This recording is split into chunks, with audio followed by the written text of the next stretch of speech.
Hello and welcome to today's content, which will be on Velric, since he has also been released alongside Killface Summer. And yeah, I'll be doing a unit review and analysis on him and see if he's actually worth pulling for or using, or see how to use him. Without further ado, let's begin. So for Velric's main job, he is going to be a Nightblade as his main job. So for his abilities as a base unit, he's going to have the usual for Nightblades, which is going to be Stun Blade, Maiming Slash, and Drain Rush. He also has Double Resist and Concentration, which is going to be his party abilities as well as his self buffs. From here, his limit break is going to be Shattering Creation, where it's going to give him 40% defense penetration for that ability, or the limit break literally, and then has a very high chance of disabling for 3 turns for the target. So it's very nice. It's literally almost a disable on command. For EX upgrades, his Drain Rush now turns into Drain Assault, where it still does the same amount of damage. It does gain 1 range farther out, and it heals 60% of the damage done, which is a good amount compared to 30%. So it's a very significant healing bonus.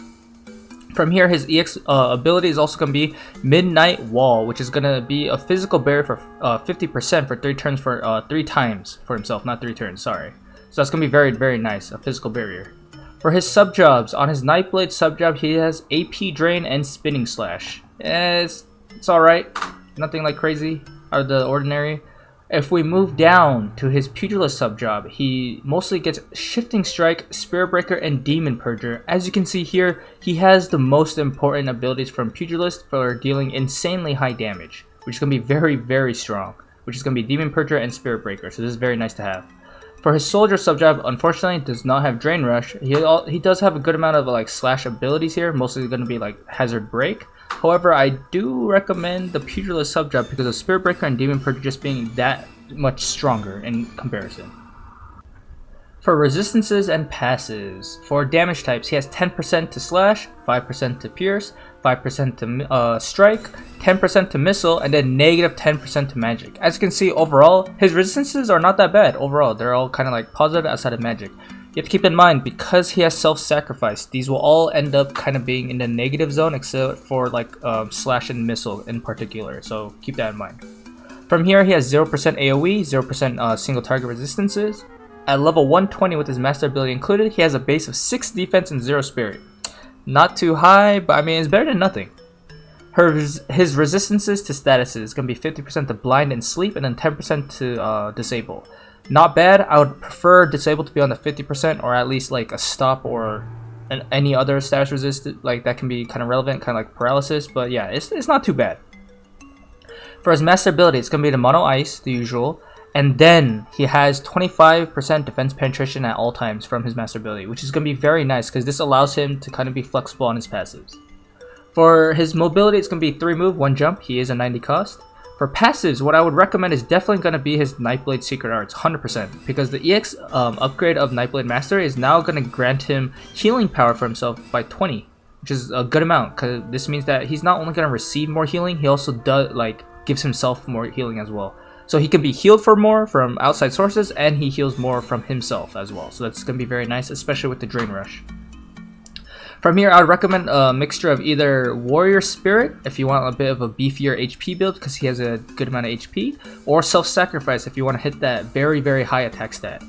For Niche and Flex, his Flurry enhancement is going to help him, mostly for the accuracy and the counter reaction ability, but if you're picking this over the others, it's kind of questionable compared to the advantages you can gain. It is definitely nice if you want to use it against evasion units, but outside of that, I don't see too much of a reason to use it for the reaction ability alone. And moving on to his reaction abilities, unfortunately he doesn't have really any amazing good ones except for Flurry Counter if it was upgraded, but without the upgrade, just so-so. In the end, reaction ability is going to be up to you. Do not use Counter Slash, however, and I say that because it doesn't have Element, and since he benefits from element, if you have a lot of Mono Ice on his team, his counter swing will hit significantly harder than Counter Slash, depending on the scenario. But yeah, overall I would probably use Counter Swing or Flurry Counter in the end. So here we are for Velric's rating out of 5. In the end, I did end up giving a 3.5 out of 5. For his pros, he's able to bestow himself a physical barrier, very nice to have. He has a good amount of HP, he has high attack, decent agility, dex, and luck, and he can reach a good attack stat for DPS. He has a very high attack stat, but he cannot reach the same amount as certain units such as Killface Summer or Stern, the regular version of him as his EX. He cannot hit those levels of attack power, but he still can hit very hard. He has the core Nightblade party buffs, which is going to be double resistant concentration, which is going to be good against pierce and missile, and or granting more slash damage or defense penetration to himself. His limit break can almost guarantee disable, especially against units with like low to no resistance. Literally, he can almost like snap his fingers and you're going to be disabled with his limit break. He's able to build like a lot more HP, just in general, like HP stacking because of Warrior Spirit, and he has a good amount of HP already. So he does have a way to go like a bruiser-ish build and just keep healing himself if he's able to not be taken down. He has access to both slash and strike type damage, which definitely is useful because slash is quite easy to kind of stack up, especially if you don't have penetration. Like, you can definitely get walled out. Having that strike type possibility because of his sub job is definitely nice to have. For his EX passive, his EX Drain Assault can heal for large amounts of damage, as well as his passive giving him more healing power as well. So it's definitely, if you don't kill him quickly, he will definitely heal up. While he does not have any barrier break moves, he does have a multi-hit move to break barriers, which is going to be his Drain Rush or Drain Assault, so he does have that option. Since his innate 25% defense penetration on his master ability, he can pick passives without worrying about dropping defense penetration. His EX passives, healing power, as I said, also affects healing received. That means if he's like raised and not full lifed, he can definitely actually heal like more, just in general, I believe. That should work as intended with the healing power, but yeah, overall healing power is definitely nice to have. It's not required, but it's definitely nice to have. He has higher than average accuracy due to his passives. As you saw earlier, he does have the Nightblade Master Passer, and if he really wanted to, he can go to Pugilist subjob for the Pugilist passive for more accuracy if he really wanted to. Now, his cons. He has no base spirit, and this is also that since he has self-sacrifice, because it's very viable on him because of how much damage he can do, he's going to be very weak to magic damage to matchups on the average. Obviously, there are vision card setups that can help him like alleviate that, but it's not going to be as comparable to certain circumstances, especially if they have high spirit penetration, if he does get high. He only has 6 base defense, but he does have a physical barrier, so you have to be kind of wary about physical barrier breaks. Obviously, if he doesn't have a lot of HP, I actually tested what if I used my Killface Summer's barrier break against him. My setup in general would do about 7.8k damage to Velric if Velric does not have like a good setup. So because Velric getting to 7.8k is a little bit hard, he has to kind of stack up the mono element as well as the vision cards. He can get over 8k. However, without it, as you can see, if he's relying only on the barrier for physical, he will die. You do need to build up a little bit of his resistances because of self-sacrifice. And vice versa, he can basically almost one-hit KO Killface as well in return. But it depends on the situation. He has no slash penetration, but he does have very strong strike sub-job abilities from Pugilist. So keep in mind, because his limit break does have the 40% additional defense penetration on hit, from the ability only, he might use that over some other slash abilities, but for his strong slash abilities outside of his limit break is mostly going to be him using his sub-drop strike abilities. Most of the abilities are all going to be short range, unfortunately. He can barely reach out of like 3 range because of maiming slash, but outside of that it's very hard for him to reach out there. He's vulnerable to disable and stop himself, which is kind of ironic because he can basically disable others. And since he is an ice type with poor spirit and low defense, he definitely has to watch out for meta matchups. And what I mean by that is like King Mont, Rain, Blackroad, Helena. If he's not mitigating their damage, he will be taken out very, very quickly and easily while not dealing enough damage in return. Because he does not have 100% hit abilities, but he does have accuracy passives, but like I said, if he has to use 2 accuracy passive and give up a second passive for more accuracy, he's going to give up a lot of either his survivability or damage. So it's kind of like iffy. And because he does not have an actual 100% hit ability, that means he is still subjected to RNG. I will say, personally, there's also why I give him 3.5 out of 5 compared to Auron, who I do believe I gave him at least rounded down to like 4 out of 5. He is basically a budget Auron if you do not have Auron. So if you don't have Auron, I think he is a great, excellent unit to just kind of pick up. But if you do have Auron, I really think he's kind of quite easy to skip. And I say that is that they have very comparable HP values until you stack up HP percentage, as well as they actually have similar defense because Auron actually has a decent amount of defense and spirit if they went the same build, which is kind of funny because you would think that Auron would be quote-unquote outdated compared to Velric, but it's not the same case. Auron definitely has more utility compared to him as well. Not only does he have more defense penetration and a lot more spirit, he also has 100% hit abilities and like very good chaining abilities. And I say for chaining because like Banishing Blade, it can like hit twice. Obviously, Velric does have a 3-hit ability, which is his Drain Assault. However, he does have limited like usages on it, and it does not hit anywhere hard compared to Auron's and like his multi-hit abilities. So you have to consider that. I will say though, Velric is slightly faster compared to Auron and does have a little bit more HP, so that can help in the long run, especially if you have like a lot of stat gain percentages. So Velric can beat him out there. And lastly, his reaction abilities are very poor in selection. He does not have like any real good ones and or like crazy ones, so that also kind of like lowers his value in turn, like in general when he's taking damage. Now for his TMR chase rating, I gave it 3 out of 5. The reason why is like, why is it 3 out of 5? Is like it doesn't seem that great. The Master's Spalder. Basically, it's an armor type, 493 HP, 10 defense, 10 accuracy. The HP and defense are acceptable. They're not anything crazy, but mostly is that if you do not have Cecil, like Cecil's TMR, the Saint's Circlet, the Tempered Focus active on Master's Spalder increases your defense and bravery. And the bravery increase is going to be permanent. So if you want some auto farming on bravery, this is definitely useful. I will say this is not going to be too crazy of a TMR. The 15 defense is nice, but it's going to be mostly used for auto bravery. It does have some usages for defense builds and or like live PvP, but it's not going to be as crazy as some other TMRs.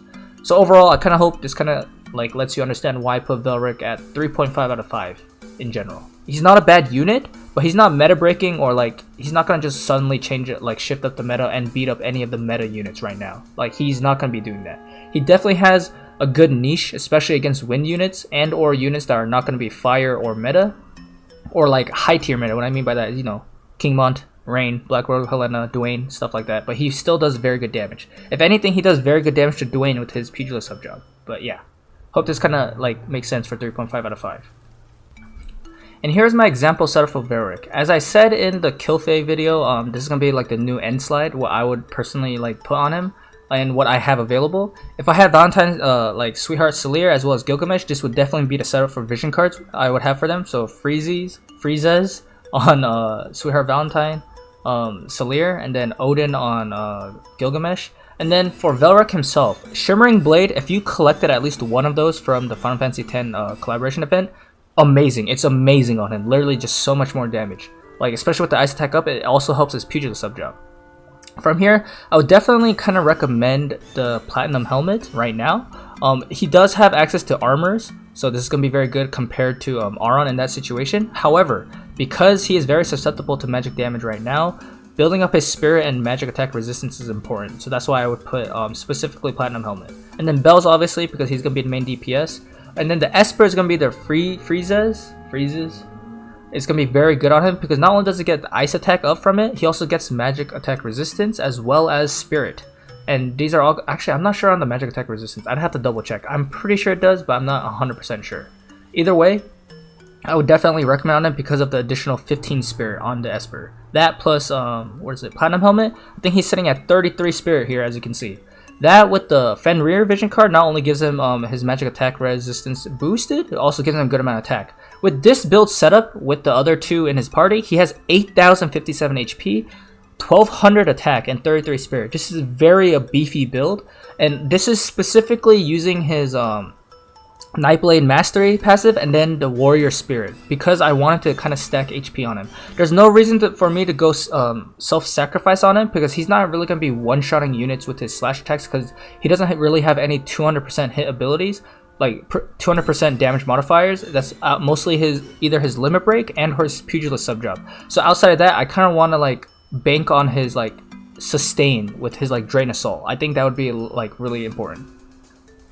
And now, future stuff to consider. Very strong for Mono Ice type is gonna be the new Last Will card that's gonna be coming out. I'm not sure when, but it's definitely gonna be very useful, especially for physical damage dealers. Like, it's definitely very, very strong. I did not post here specifically, but also the new vision card that's coming out between Velric and Lumiere, I believe, from the story. We have a new vision card coming then. That might even be like an insane vision card, but until it comes out for now, we don't know. That is some future stuff to consider. Maybe that vision card's like crazy insane and putting on Velric makes him like a 4 out of 5 unit now instead of 3.5.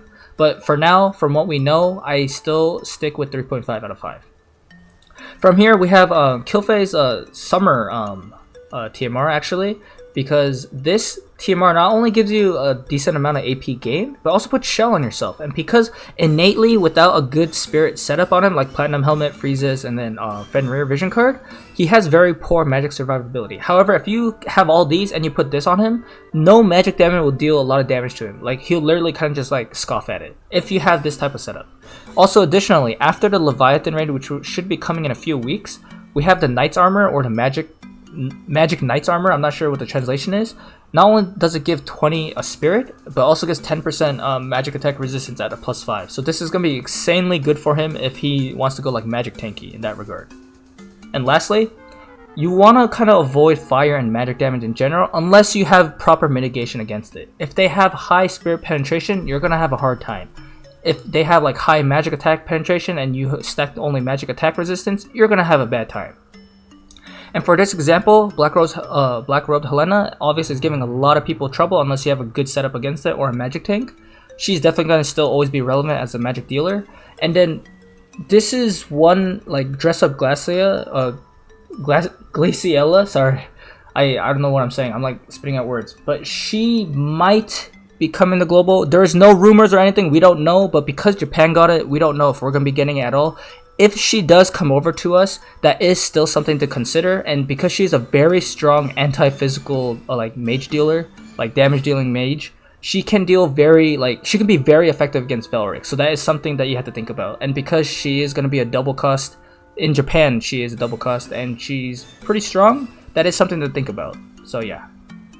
Overall, if you enjoyed this video, because we have reached the end, please leave a like, comment, subscribe, and yeah.